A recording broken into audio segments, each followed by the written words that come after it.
Hello friends, this is sir Gupta and welcome back to Parcham. आज हम chapter 26, chapter 27 judicial review, chapter 28 judicial activism and chapter 29 public interest litigation पे based MCQs को discuss करेंगे।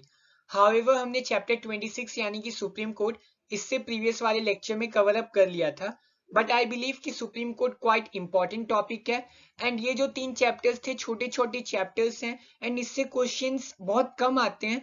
सो I thought कि supreme court के related ही और 2-4 questions डाल दिए जाएं। ठीक है, सो स्टार्ट करते हैं हम अपना आज का सेशन। सबसे पहले देखते हैं अपना प्रीवियस क्वेश्चन। क्वेश्चन था which of the following article deals with power of supreme court to issue writ, यानी कि जो रिट इशू करने की शक्ति है सुप्रीम कोर्ट की वो किस आर्टिकल के तहत आती है। आर्टिकल 24, 32, 226 या 352। सो इसका सही आंसर है आर्टिकल 32।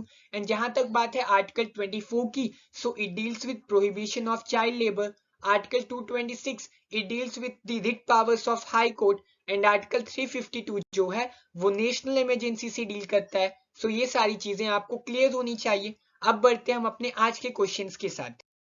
सो पहला क्वेश्चन है the doctrine of judicial review has been taken from which country, यानी कि जो न्यायिक समीक्षा का सिद्धांत है वो किस देश से भारत में लिया गया है। Option A Canada, option B USA, option C Britain, option D South Africa.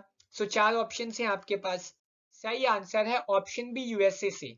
So USA की बात करें तो हमने यूएसए से कई सारी चीजें ली, जैसे कि फंडामेंटल राइट हमने यूएसए से लिया, जुडिशरी इंडिपेंडेंट रहेगी वो कॉन्सेप्ट यूएसए से लिया, इंपीचमेंट ऑफ प्रेसिडेंट हमने यूएसए से लिया, office of vice president USA से लिया, प्रियम्बल हमने यूएसए से लिया।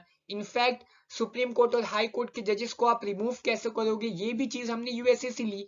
अब ये जो बॉक्स है वो कई बार आपको लेक्चर्स में दिखा होगा, बार बार मैं इन बॉक्सेस को इसलिए कॉपी पेस्ट कर रहा हूं ताकि ये सारी चीजें आपके माइंड में बैठ जाए कि हमने यूएसए से क्या क्या लिया, ब्रिटेन से क्या क्या लिया, कनाडा से क्या क्या लिया। सो ये सारी चीजें आपके दिमाग में बाय हार्ट याद हो जाए। That's why I am using this boxes again and again. Okay, second question, consider the following statements. पहला statement, the word judicial review has nowhere been used in the constitution, यानी कि जो न्यायिक समीक्षा शब्द है उसको हमारे संविधान में कहीं भी इस्तेमाल नहीं किया गया है। Second, the concept of PIL, public interest litigation, जनहित याचिका का जो कॉन्सेप्ट है, जो आइडिया है वो यूएसए में डेवलप किया। अब इसमें से कौन सा स्टेटमेंट करेक्ट है। Option A 1 only, option B 2 only, option C both 1 and 2, option D neither 1 not 2। तो इसका सही आंसर है ऑप्शन सी बोथ 1 एंड 2, क्योंकि दोनों के दोनों स्टेटमेंट हमारे पूरी तरीके से सही है।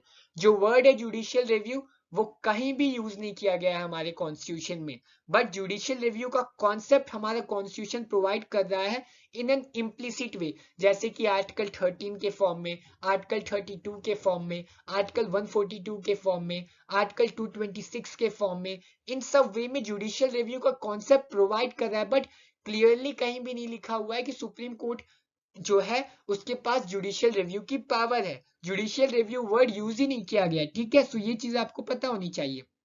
दूसरा स्टेटमेंट हमारा बिल्कुल सही है, क्योंकि जो पीआईएल का कॉन्सेप्ट है वो यूएसए में ही ओरिजिनेट हुआ। इनफैक्ट नोट करने वाली बात ये है कि बीट पीआईएल यानी कि जनहित याचिका, बीट जुडिशियल एक्टिविज्म, बीट जुडिशियल रिव्यू, तीनों के तीनों कहां ओरिजिनेट हुए, यूएसए में, यानी कि यूनाइटेड स्टेट्स ऑफ अमेरिका में। Third question, consider the following statements about supreme court. पहला, अ डिस्प्यूट मतलब कोई विवाद arising out of any pre constitution treaty comes under the original jurisdiction of supreme court, यानी कि किसी भी पूर्व संविधान संधि से उत्पन्न विवाद सर्वोच्च न्यायालय के मूल अधिकार क्षेत्र में आता है। Two, it has no power to review its own judgement, यानी कि सुप्रीम कोर्ट एक बार कोई भी जजमेंट दे दे तो वो उसके बाद उस जजमेंट से पलट नहीं सकता, अपने जजमेंट को रिव्यू नहीं कर सकता। अब कौन सा स्टेटमेंट यहाँ करेक्ट है। Option A 1 only, option B 2 only, option C both 1 and 2, option D neither 1 not 2। So इसका सही आंसर क्या है। इसका सही आंसर है ऑप्शन डी नीदर 1 नॉट 2। दोनों के दोनों स्टेटमेंट हमारे गलत हैं। पहला स्टेटमेंट क्यों गलत है, क्योंकि किसी भी तरीका प्री कॉन्स्टिट्यूशन ट्रीटी है यानी पूर्व संविधान संधि है, तो वो जो डिस्प्यूट अराइज होगा इन चीजों से वो सुप्रीम कोर्ट के ओरिजिनल जुरिसडिक्शन में नहीं आता। ठीक है। और ओरिजिनल जुरिस्डिक्शन की बात कहाँ की गई है, आर्टिकल 131 में, and dispute arising out of any pre constitution treaty does not comes under original jurisdiction. ये चीज आपको पता होनी चाहिए। सेकंड स्टेटमेंट भी हमारा गलत है। इसमें क्या बोल रहा है कि सुप्रीम कोर्ट के पास पावर नहीं है कि वो अपने जजमेंट को रिव्यू कर सके, पूरी तरीके से गलत है। और आर्टिकल 137 में क्लियरली लिखा है कि it is a self correcting agency and it has a power to review its own judgement. For example, Berubari Union case जो कि 1960 में आया था, उसमें सुप्रीम कोर्ट ने क्या कहा कि प्रियम्बल हमारी कॉन्स्टिट्यूशन का पार्ट नहीं है। लेकिन फिर केशवानंदा भारती केस 1973 वाले में वही सुप्रीम कोर्ट पलट गया और उस सुप्रीम कोर्ट ने क्या कहा कि preamble is an integral part of the constitution. So Keshavananda Bharati case में सुप्रीम कोर्ट ने अपने प्रीवियस जजमेंट को रिव्यू किया और एक सही जजमेंट दिया जो उसे लगा। ठीक है।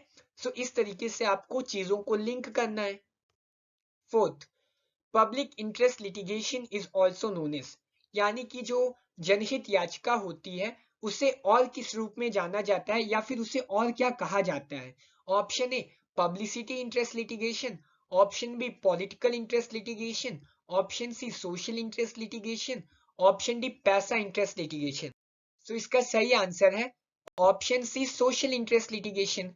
पीआईएल होती क्या है, जनहित याचिका होती क्या है, जब कभी एक पब्लिक स्पिरिटेड सिटीजन या फिर कोई ऑर्गेनाइजेशन पिटीशन फाइल करती है on behalf of such persons जो अपनी गरीबी के कारण, अपनी हेल्पलेसनेस के कारण या फिर अपनी इकोनॉमिक एंड सोशल डिसेबिलिटीज के कारण कोर्ट के दरवाजे के को नहीं खटखटा पा रहे, तो उन लोगों की हेल्प करने के लिए क्या आया, पीआईएल। ठीक है। अब पीआईएल जो है एक तरह का सोशल वर्क कर रहा है, लोगों के सोशल इंटरेस्ट के लिए वर्क कर रहा है। So with no doubt PIL को हम बोलेंगे social interest litigation.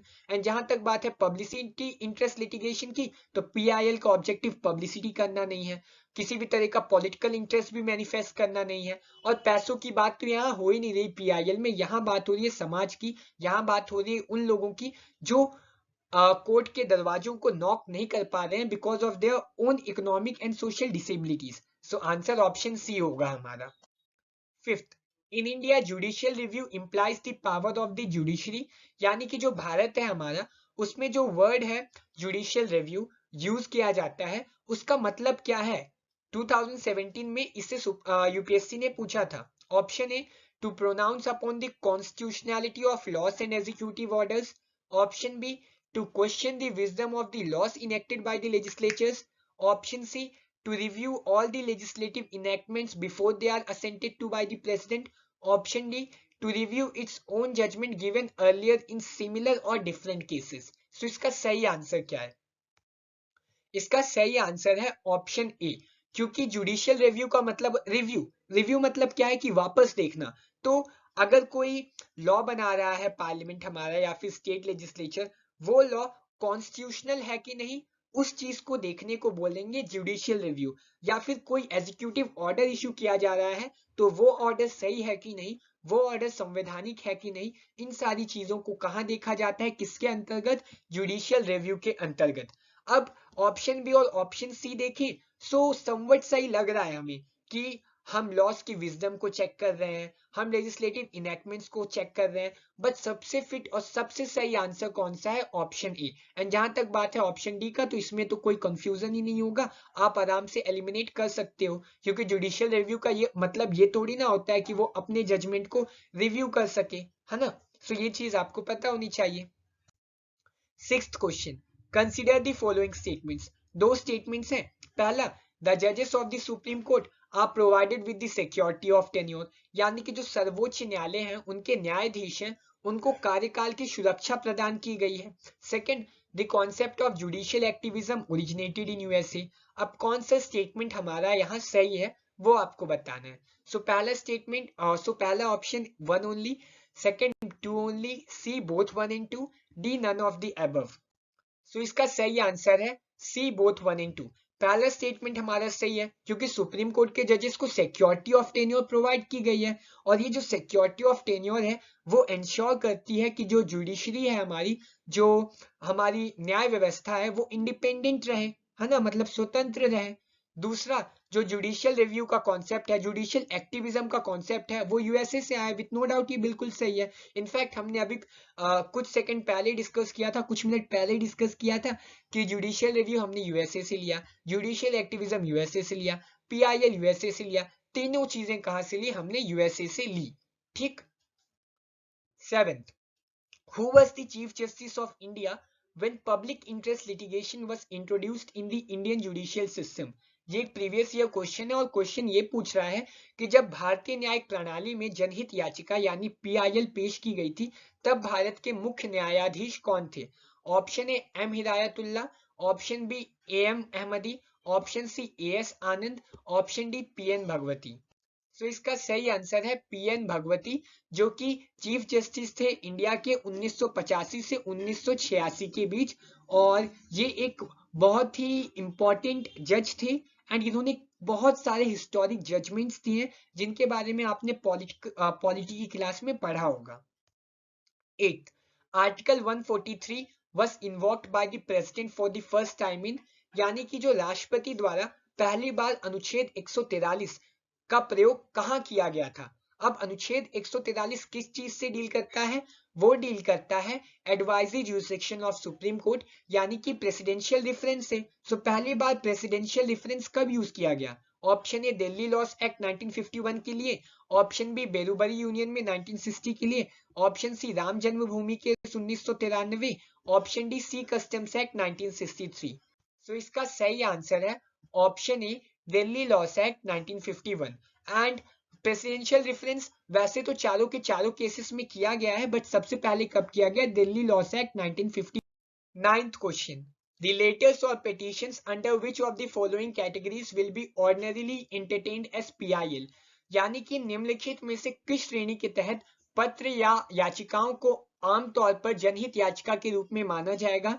1. Bonded labour matter, यानी कि बंधुआ मजदूरी वाले मामले। 2. लैंडलॉर्ड टेनेंट मैटर, यानी कि मकान मालिक और किराएदार वाले मामले।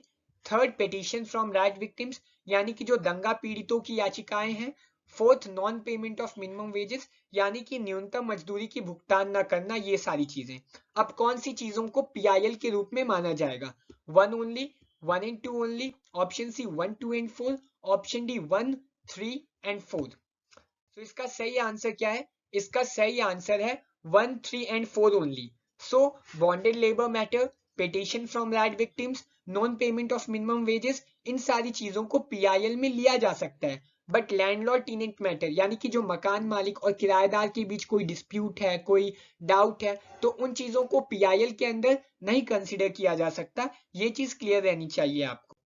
अब किन मैटर्स को पीआईएल के अंदर किया जा सकता है? हमने केवल अभी तक 3 देखे, लेकिन बहुत सारे मैटर्स होते हैं। हमने यहाँ अभी 10 मैटर को लिस्टेड किया है, जैसे बॉन्डेड लेबर मैटर, इसके बारे में तो हमने अभी पढ़ा ही।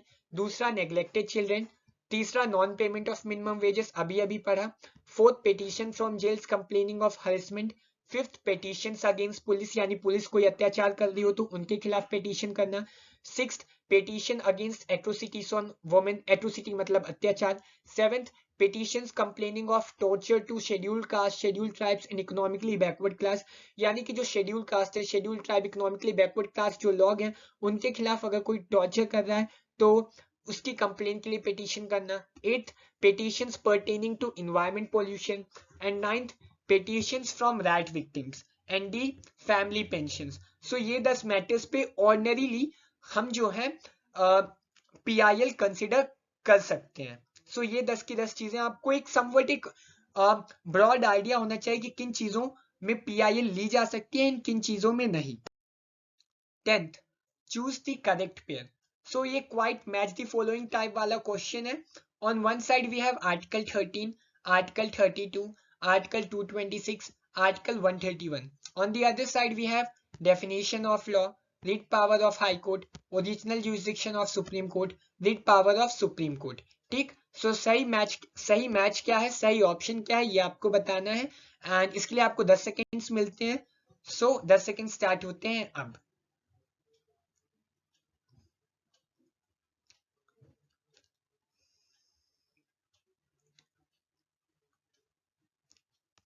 सो इसका सही आंसर है ऑप्शन सी। कैसे ऑप्शन सी? क्योंकि जो आर्टिकल 13 है हमारा, वो डील करता है डेफिनेशन ऑफ लॉ से, विथ नो डाउट बिल्कुल सही है, ये हमने फंडामेंटल राइट्स वाले चैप्टर में भी पढ़ा था। आर्टिकल 32 ये डील करता है writ power of supreme court से। इनफैक्ट आर्टिकल 32 क्या है, right to constitutional remedy. Article 226 ये डील करता है हाई कोर्ट की रिट पावर से। एंड आर्टिकल 131 ये डील करता है original jurisdiction of supreme court. And article 131 के बारे में हमने कल भी पढ़ा था, यानी जो भी प्रीवियस लेक्चर था उसमें पढ़ा था। एंड सो सही ऑप्शन है ऑप्शन सी, 1 का ए, 2 का डी, 3 का बी एंड 4 का सी।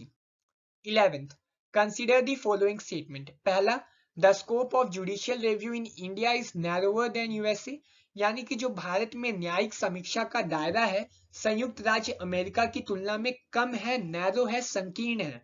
Second, doctrine on of locus standi is applicable on PIL, यानी कि जो जनहित याचिका होती हैं उनमें लोकस स्टैंडी का सिद्धांत लागू होता है। अब डॉक्ट्रिन ऑफ लोकस स्टैंडी क्या है वो आपको पता होना चाहिए, ये क्या होती है वो हम आंसर देखने के बाद डिस्कस करते हैं। तो सही स्टेटमेंट क्या है वो आपको बताना है।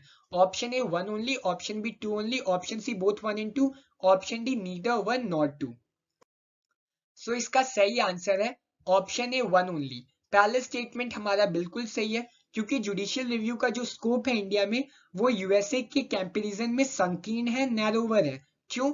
क्योंकि अमेरिकन कॉन्स्टिट्यूशन जो है वो ड्यू प्रोसेस ऑफ लॉ पे बेस्ड है। And due process of law पे बेस्ड होने के कारण वहां का जो कोर्ट है वो किसी भी लॉ, किसी भी एग्जीक्यूटिव ऑर्डर को दो ग्राउंड पे चेक कर सकता है, एक सब्सटेंसिव ग्राउंड और दूसरा reasonable ground. But Indian constitution जो है वो प्रोसीजर एस्टैब्लिश्ड बाय लॉ पे बेस्ड है। सो हमारे कोर्ट्स जो है केवल और केवल सब्सटेंसिव ग्राउंड पे किसी भी लॉ या ऑर्डर को चेक कर सकते हैं। हाउएवर मेनका गांधी केस में सुप्रीम कोर्ट ने ये ट्राई किया था कि जो प्रोसीजर एस्टैब्लिश बाय लॉ है उसको अबाउट इक्वल बना दे ड्यू प्रोसेस ऑफ लॉ के। सो कर सकती है supreme court, but as far as constitution is concerned, as far as what is with us in written, so हम ड्यू प्रोसेस ऑफ लॉ पे नहीं बल्कि प्रोसीजर एस्टैब्लिश बाय लॉ पे based है। सो इस कारण जुडिशियल रिव्यू का concept हमारी इंडिया में क्वाइट नैरोवर है, क्वाइट संकीर्ण है। दूसरा स्टेटमेंट बिल्कुल गलत है, क्योंकि जो डॉक्ट्रिन ऑफ लोकस स्टैंडी है वो पीआईएल यानी कि जनहित याचिका में अप्लाई नहीं होती। अब ये डॉक्ट्रिन ऑफ लोकस स्टैंडी क्या है इसे समझते हैं। डॉक्ट्रिन ऑफ लोकस स्टैंडी, अब जब भी डॉक्ट्रिन ऑफ लोकस स्टैंडी की बात होती है, जब कभी आप कोई पिटीशन फाइल करते हो, जब कोई आप केस फाइल करते हो सुप्रीम कोर्ट में या फिर किसी भी कोर्ट में, तो 3 क्वेश्चन पूछे जाएंगे। पहला, आर योर राइट्स वायलेटेड, क्या आपके अधिकारों का खलन हुआ है। Second, are you directly affected by this case, क्या आप इस केस से डायरेक्टली अफेक्टेड हो। तीसरा, are you directly involve in this case. So अगर इन तीनों क्वेश्चंस का आंसर है यस, तो कोर्ट जो है आपकी पिटीशन को एक्सेप्ट करेगा। बट इसका आंसर है नो, तो कोर्ट जो है आपकी पिटीशन को रिजेक्ट कर देगा। एंड इस चीज को बोलते हैं doctrine of locus standi. Doctrine of locus standi जैसे मैंडेमस में अप्लाई होती है, प्रोहिबिशन में अप्लाई होती है, सर्शिलरी में अप्लाई होती है, लेकिन हाबियस कॉर्पस में doctrine of locus standi apply नहीं होती। क्योंकि अगर हाबियस कॉर्पस में होता क्या कि कोई इंसान गायब हो गया, अब उसको ढूंढना है, उसको प्रोड्यूस करना है बिफोर द कोर्ट। अब जो इंसान गायब हो चुका है, जिस इंसान को या फिर कहीं बंद करके रख दिया गया है, तो वो आके तो कंप्लेन नहीं करेगा सुप्रीम कोर्ट के सामने, वो आके तो पिटीशन नहीं फाइल करेगा। तो कोई भी इंसान, कोई भी इंडिविजुअल जो है उसके बिहाफ में पिटीशन फाइल कर सकता है, भले उसका राइट वायलेट ना हो, भले ही वो उस केस से डायरेक्टली अफेक्टेड ना हो, भले ही उस केस से वो डायरेक्टली इन्वॉल्व ना हो, बट वो पिटीशन फाइल कर सकता है। एंड इन सारी चीजों को बोलते हैं doctrine of locus standi. So doctrine of locus standi कहाँ अप्लाई होती है, कहाँ अप्लाई नहीं होती, ये भी हमने पढ़ लिया। 12th, who of the following person is famous for his or her environment PIL? So इन चारों में से कौन सा एक ऐसा इंडिविजुअल है जो अपनी एनवायरमेंट रिलेटेड पीआईएल यानी पर्यावरण संबंधी जनहित याचिका के लिए बहुत फेमस है, बहुत प्रसिद्ध है। Option A Ashwini Upadhyay, option B Mahesh Chandra Mehta popularly known as MC Mehta, C Kapila Hingorani, D Naina Kapoor. तो इसका सही आंसर है ऑप्शन बी महेश चंद्र मेहता। अब इन्हें इन्वायरमेंट रिलेटेड पीआईएल का मास्टर क्यों कहा जाता है वो हम अगली स्लाइड में समझते हैं। एंड इससे पहले हम देखते हैं कि अश्विनी उपाध्याय कौन है। Ashwini Upadhyay he is an advocate, and he is famous for society related PILs। जो कपिला हिंगोरानी है उन्हें मदर कहा जाता है PIL रेवोल्यूशन का इंडिया में। एंड नैना कपूर जो थी वो हुसैन आरा खातून केस, जो कि बहुत ही फेमस केस है। इस केस में PIL किसने फाइल की थी? नैना कपूर ने। ठीक है, अब बात करते हैं महेश चंद्र मेहता की। सो इनके द्वारा कुछ नोटेबल PILs कौन कौन सी थी? वैसे तो उन्होंने बहुत सारी PILs फाइल की थी, बट 3-4 बहुत इंपॉर्टेंट है। पहली ओलियम लीकेज केस। इसमें क्या था कि ओलियम लीकेज केस वाली पिटीशन जब उन्होंने फाइल की तो क्या रिजल्ट हुआ कि जितनी भी हजार्डस इंडस्ट्रीज थी उनको ये ऑर्डर दिया गया सुप्रीम कोर्ट द्वारा कि they should be out of densely populated areas. दूसरा, ताज ट्रेपेजियम केस। इस केस का इफेक्ट क्या हुआ कि ताज ट्रेपेजियम नाम का एक एक्सक्लूसिव जोन क्रिएट कर दिया गया ताकि ताजमहल की जो मार्बल वाली चमक है उसमें टैनिंग ना आए, उसमें किसी तरह का दाग ना आए। ठीक है, सो इसी कारण जो है ताज ट्रेपेजियम या फिर ताज के आसपास किसी तरह की इंडस्ट्री आप नहीं देख पाओगे। तीसरा, कानपुर टैनरी केस। इसमें यह हुआ था कि जो भी एफ्लुएंट्स हैं, जैसे कानपुर किस चीज के लिए फेमस है? अपनी लेदर इंडस्ट्री के लिए। सो बहुत सारी जो है एफ्लुएंट्स, बहुत सारे केमिकल्स रिवर्स पे डिस्चार्ज किया जा रहा था विदाउट ट्रीटमेंट। सो कानपुर टेनरीज केस का इफेक्ट ये हुआ कि जो भी एफ्लुएंट्स थे they should be treated before disposing them into reverse. ये वाली ऑर्डर कोर्ट की तरफ से और एडमिनिस्ट्रेशन की तरफ से दिया गया। फिर फोर्थ, DTC CNG केस। इसका इंपैक्ट इतना बड़ा था कि DTC यानी कि जो दिल्ली ट्रांसपोर्ट कॉर्पोरेशन थी उसने ये डिसाइड किया कि अब वो डीजल की जगह किसका यूज करेगी? CNG का, यानी कि कंप्रेस नेचुरल गैस का, जो कि इन कंपैरिजन टू डीजल सस्ता भी है एंड पॉल्यूशन भी कम करता है। 13. Consider the following statement. पहला, the Constitution of India provides for integrated and independent judiciary, यानी कि जो भारत का संविधान है वो एकीकृत और स्वतंत्र न्यायपालिका प्रदान करता है।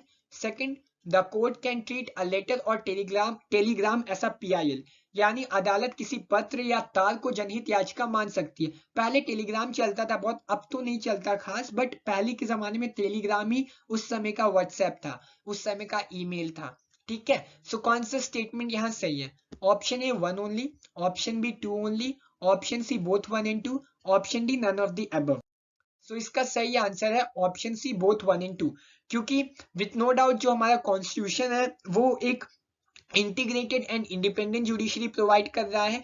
इंटीग्रेटेड इन द सेंस कि तीनों के तीनों court be it, supreme court be it, high court be it, district court, वो सेम लॉस को इन्फोर्स करेंगी। एंड इंडिपेंडेंट इसलिए क्योंकि पार्लियामेंट या फिर जो भी अपनी एग्जीक्यूटिव है उसका बहुत ज्यादा कंट्रोल नहीं रहता सुप्रीम कोर्ट पे।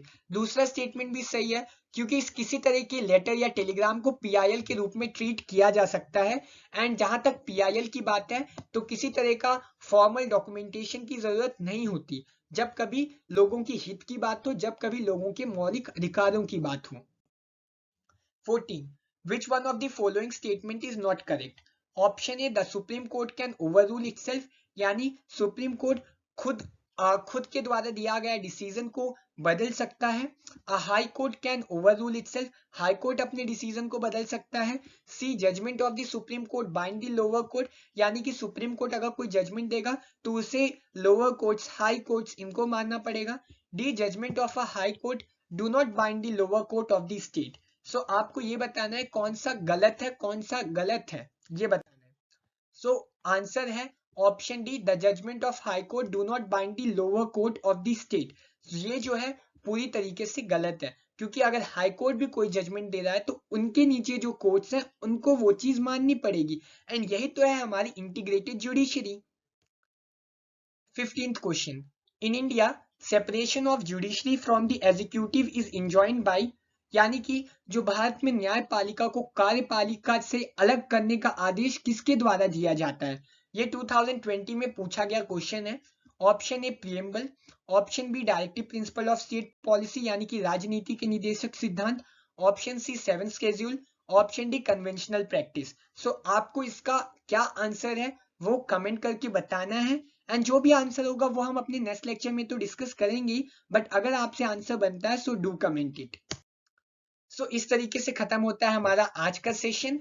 सो मिलते हैं नेक्स्ट क्लास में, एंड नेक्स्ट क्लास में हम चैप्टर 30 यानी गवर्नर पे बेस्ड एमसीक्यूज को डिस्कस करेंगे। गवर्नर क्वाइट इंपॉर्टेंट चैप्टर है, सो प्लीज आप थोरो रीडिंग करके आइएगा लक्ष्मीकांत के चैप्टर 30 गवर्नर की। सो मिलते हैं नेक्स्ट लेक्चर में। Till then bye bye and thank you.